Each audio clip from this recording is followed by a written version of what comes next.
Hello, welcome to this week's edition of SAC News. I'm Katie LeCarry. And I'm Jennifer Posadas. Thank you for joining us on location today for the final episode this semester. Santa Ana College hosted workshops this year to inform veterans about their education benefits. The Veterans Resource Center representatives walked attendees through available benefits and explained how those benefits can improve their education at SAC. The center aims to provide veterans with the tools they need to achieve their goals.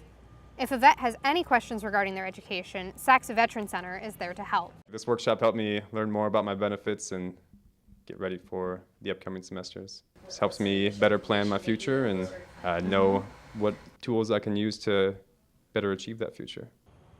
Now, for a look at what ASG has been up to this year, we go to Andrew Lapp. Thanks, Katie. I'm here with Liz Weber, ASG's Legislative Commissioner. Liz, great to catch up with you again. Same here. So what has ASG been up to this year since we last talked? Let's see, well, we've been busy. We've had, this is Sustainapalooza. You saw us out here with the clubs. We also had the opening of the mall ceremony. So we were able to open the doors to the campus, to the community, to actually expose the donation. I have no idea. Well, because ASG mostly helps with like student clubs and that sort of thing, right? Yeah, so we try to bring the student life onto the campus. One of the new things that we did this year was this was our first time going to Washington, D.C. So this was the first time that Santa Ana College got to actually go to Washington and represent on a national level for Santa Ana College. So what was that like? It was definitely an experience. For many of us, it was our first time even being in Washington, D.C. So that was just life-changing. It was really crazy to just be there and be in the monuments and to really be in the epicenter of where our government, which is what we tried to bring here, is working. It was just, yeah. And if I can ask, was it your first time being in Washington, D.C.? Yes. So that's the furthest I've ever gone from home. Oh, no way. So an education got me there, yeah. Okay, Yeah. So being a part of ASG literally brought you to our nation's capital. Yes, it did. So what was that feeling like for you? For me, it was full circle. I never imagined myself even being at a community college or in college. I'm 36, high school dropout, so I didn't see myself here, let alone being a part of student government. So being able to have that opportunity here and to be able to give that has been awesome. The leadership training that we get, so while we're here, in between classes and on weekends, sometimes we get pulled away for leadership trainings, how to do civic engagement, and overall just how to bring more of our passion, not just here on campus, but legislatively to actually make changes. Yeah, that's amazing. I sometimes hear from certain friends that I've made here at Santa Ana College who that they're not fresh out of high school, and just being here and being a student has given them quite a big opportunity just to have an education. So it's pretty amazing that you've gotten an opportunity to really get involved in what it might be to be a legislator someday. Do you have aims for that kind of thing? I am a big supporter of higher education. Just in general. I think one of the things that statewide, the degree in every home, is definitely something that I would like to help push here on campus and within our community. Equal education, equal rights to education has been one of those things I'm very, very passionate about. So I do see myself actually staying as involved as possible. So the next year I'll be student trustee, trying to find out how the actual policy making and decision making takes place. So I'm taking that next extra step. What's that feel like for you, to step into a bigger role? Intimidating. Here at ASG, we're students. Our passion is just trying to get students involved and to feel like a community, to feel like family here on SAC, and that's something I think ASG's provided us. And it's something that we would want to pass on to other students. And we get it. Not everybody has the time to be able to give to ASG. That's why we try to let people know about our clubs, the different clubs that there are, the fact that if you don't see something that interests you, you could always go ahead and get some friends together and get an advisor or a professor and, create a club. I'm actually curious, what are maybe some stories that you've seen of people who, had an interest that wasn't really being wasn't being filled by any club or any like organization on campus. Have you seen someone like kind of like take advantage of that? Yeah, so actually some of our ASG members and a few of the other students that went on the northern trip to Northern California, they were actually really motivated after going to the Berkeley campus to create a women's empowerment club. So that's actually how our women's empowerment club came to fruition. Amy Lowe, who's on our student government on ASG and who is currently our PR commissioner, her and a few other girls went up there and they got bit by the bug and they decided, you know what, we need to start having something like this here at SAC. And they decided they were going to get an advisor and they did the work that needed to get done. And they have meetings every week. They've been able to get together and do some voluntary stuff off the campus. So How does it feel to like see that, to see like that kind of thing like kind of come to life like right in front of your eyes? It's awesome. It's awesome that you have people that are just like, you have a passion, okay, we could facilitate that and here you go. And there isn't all the red tape. As long as you have officers and advisor and people that are interested, I mean, yeah, it kind of sounds like what ASG helps students do is avoid having to go through any kind of serious red tape. Like it's almost like a bridge. Would you like kind of say that it fills that kind of role? We try. Not everybody's going to get into a SAC Promise. Not everybody's going to get into these programs that the college has. And those programs are great. If you could get into one of them, I would definitely recommend it. It helps you stay accountable and it helps you stay involved. You guys here with SAC News, you guys could say the same thing. You guys are a family and you guys are able to work with stuff and you guys are invested more than just students. Yeah, and we're very much held accountable. Yeah, and so it definitely helps. It adds value to our experience as students. Yeah, that's great to hear. That's really just like kind of amazing to hear. I'm always really inspired by like these kind of stories of like students being able to like take advantage of their situation and like bring themselves up. Yeah. Yeah. Oh, yeah. All right, Liz. Well, it's been great talking to you. Thank you. Thank you so much, Jen and Katie. Back to you guys. Thanks, Andrew. SAC hosted this year's transfer ceremony this past week. Reporter Noemi Mosqueda has more.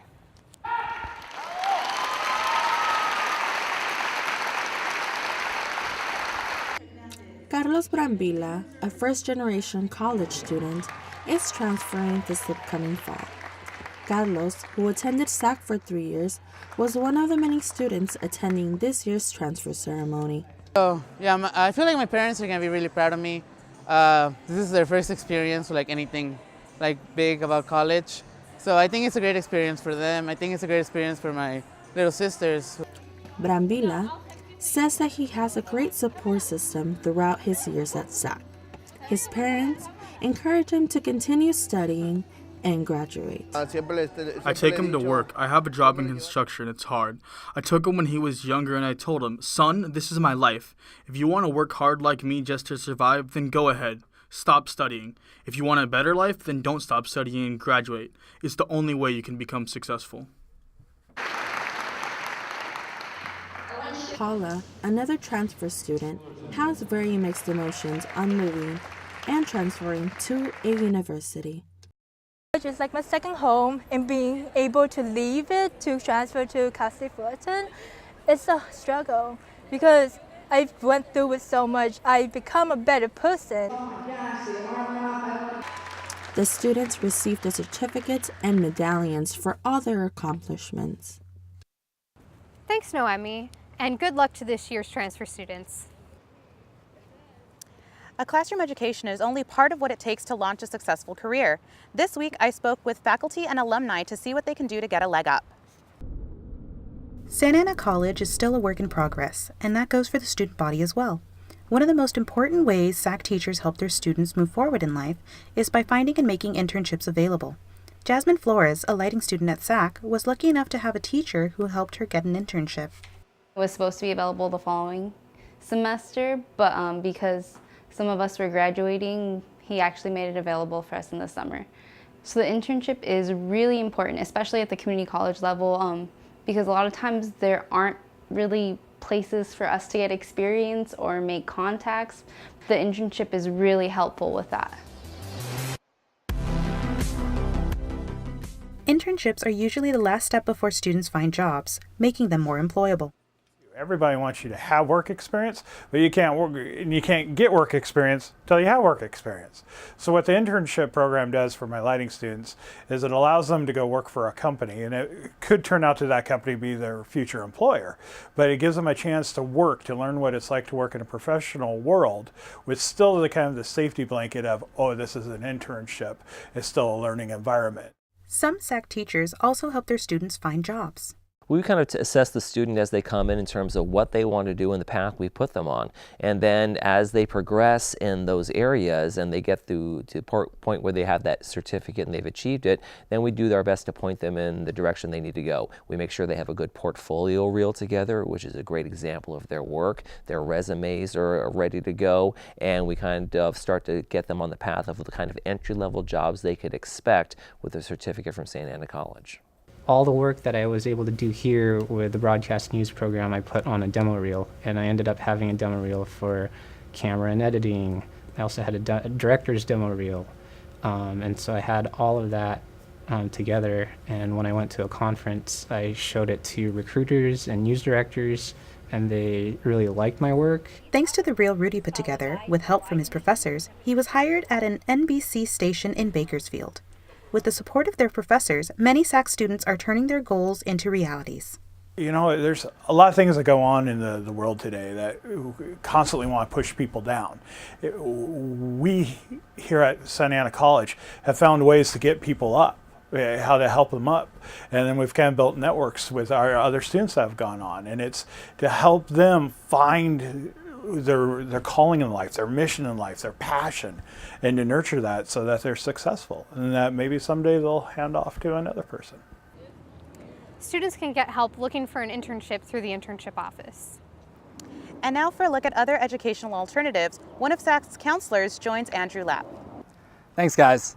Not all students attending Santa Ana College are aware of our certification program. Here to tell us more about students' educational opportunities, Daniel Peraza. Daniel, thanks for joining us today.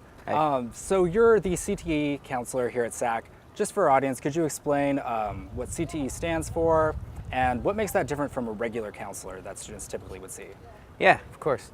CTE stands for Career Technical Education. We have the majority of programs here at Santa Ana are actually CTE programs.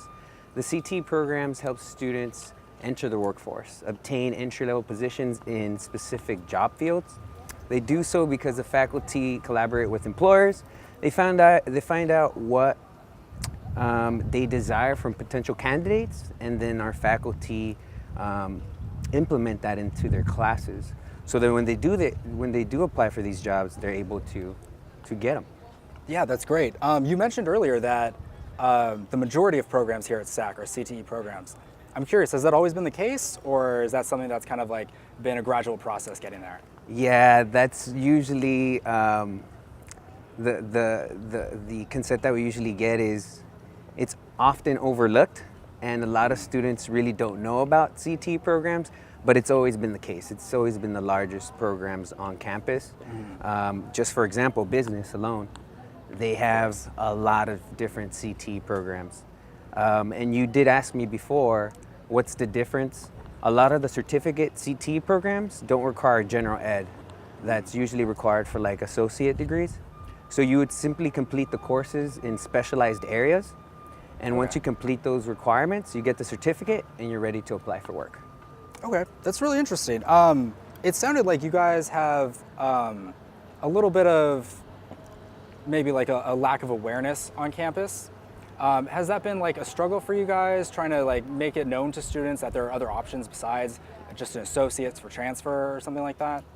Not necessarily a struggle. We realize that it is an issue, and we work as a department and as a division to help spread the word. For example, where the CTE counselors are not located where general counselors are, we're actually located in the CTE Career Center, which is in L222. And so it's its own separate department, office, and all that?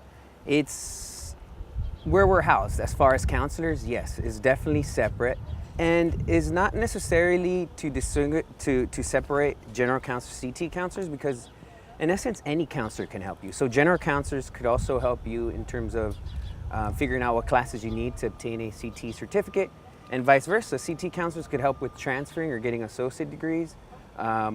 We do it all, but the reason why we tend to have separate, it's so we can have that option for CTE students, because a lot of the times it's really hard to see a counselor in general counseling. Well, if you go to CTE, we have designated spots to make sure that all CTE students are seen. And do you find that like the students coming to visit you in the CTE office, do they have different needs than what might be considered like the general needs? Well, I don't like to see it that way. Students, it's case by case basis. Everyone has unique needs and issues and experiences. So I guess, if I would pinpoint one of the biggest differences that a lot of students who come to see CT counselors, they're really, their main concern would be entering the workforce as fast as possible because they have families or because they need to get out of their minimum pay wage job. Yeah, I definitely get the sense that the CTE kind of carries like more of a sense of urgency with it. More of a sense of, maybe not urgency, but Yeah. just like maybe like a greater need, and like students who like are maybe not more driven, but just have a need to be a little bit more driven and to like get through the process. One of the things I like to clear up is that CTE and transferring and getting an associate degree, we tend to separate those goals, but I always tell students they go hand in hand. That beat took a hit. They go hand in hand. What I mean by that is, I always tell students, you want to complement your associate degree or your bachelor's degree with relevant work experience. And how do you do that is by working either a part-time job or a paid or not paid internship. And these certificates can allow you to get employed. And while you're working in a job that's related to what you're studying, you can continue coming to school and complete those general eds or those other requirements to get an associate degree and transfer. So then when you do get that associate degree or bachelor's degree, you stand out when you're hitting the workforce because you have that degree plus all the experience you gained through that relevant work experience. Yeah, that sounds really great. I'm kind of curious, like what are some of the maybe like notable successes that you've seen, students coming through your office? Yeah, I see a bunch. But I imagine a lot of the students will be really driven. I love SAC students in general, but CTE student, I love all students. But I guess I'll give you a recent example. I had a student who their primary goal was to transfer, become an engineer, right? And I have a few friends who are engineers, and I always use them as examples. I have one who did an engineering program and didn't do any internships, just went straight through school, completed those 4 years or 5 years, and got a bachelor's degree. I have another friend who did the same thing, but throughout their college education, they did internships or they worked in relevant work experiences. Well, the friend that did the internships and had relevant work experience got a job right after graduation. To this day, the friend that didn't do any internships or didn't work or have relevant experience still can't find a job in engineering. Wow, so there's some real world tangible benefits to going through this program. Absolutely. So I always tell students who are majoring in engineer and their goal is to transfer, I try to educate them and tell them, look, we have certificate programs that, yes, it's gonna keep you here maybe like 1 semester longer before you transfer. And the majority of times it doesn't keep you here longer. You just do whatever you need to get the associate degree and transfer, and you're still on track. But in some instances, you do stay here 1 or 2 semesters longer, but by getting that certificate, you're working. You're gaining relevant experience, you're developing technical skills, and you're beefing up your resume. While you're transferring and still completing your coursework for a bachelor's degree, you're gaining all that relevant experience, and that makes you a top candidate for real desired jobs or Fortune 500 companies who are hiring. That's how you stand out and get work. Wow, that's really huge. Yeah. Awesome. Well, I think I have a pretty good understanding of it now. I hope so. Thanks for joining us, Daniel. Katie and Jen, back to you guys. Santa Ana College is hosting their annual student art show, which showcases the talent and creativity of its students this year. Reporter Andrew Lapp has more. Last week, art students and faculty gathered for the annual Student Art Show. The event also doubled as an awards ceremony for departmental scholarships. Jose Morales, a SAC art student, expresses how he felt about his art being accepted into the show. Proud of myself for having my work accepted, and I felt happy to know that it stood out, that I was able to create something that people enjoyed enough to accept into the work. Students and their friends and family could enjoy their peers' art, and Lou, another art student, also spoke about being accepted. I was really surprised because this is my first semester that I actually submitted anything into the art show, and I thought that all of my other classmates was having a lot of really good work, and I didn't thought that I had a chance to. Students and their friends and family could enjoy their peers' art. And Liu, another art student, also spoke about being accepted. The students' artwork was shown at the exhibit, along with the finalists for the mural contest. The event offered food and drink for students, staff, and visitors, and the winning students received awards for their respective art. The exhibit will be open until June 7th. That'll wrap up this special on-location shoot of SAC News. Be sure to visit our YouTube channel, and for a behind-the-scenes look at the making of this episode, please check out our Facebook page. We may be going on break, but you can still tag us on Instagram for a chance to be featured on SAC News in the fall. Enjoy your summer dawns, and we'll see you next semester.